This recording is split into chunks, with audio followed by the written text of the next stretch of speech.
Bronzadan yasalgan munchoqlar va to'g'anoqchilar nechinchi asr? Miloddan avvalgi 17-asr. To'g'ri. Keyingi savol. Karllar sulolasi asoschisi Franklar qirolligini Qirol yil boshqargan. Nechinchi yillar? 768-814-yillar. Imperiyasi. 800-yildan boshqargan. Nechinchi rasm Karl imperiyasi? 9-rasm. Nechinchi bet? 17-bet.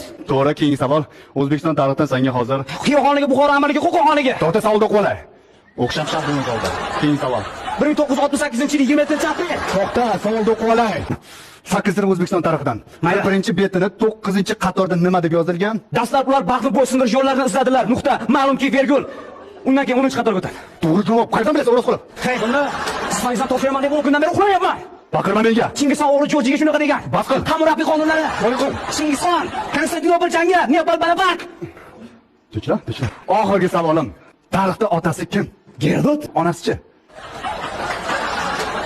Butun dunyo tarixini suv qilib ichib yodlab olibman-u, lekin tarixda onasini o'qimagan ekanman, domla. Opam meni o'roz qilib 2 qayta topshirasan. Ustoz.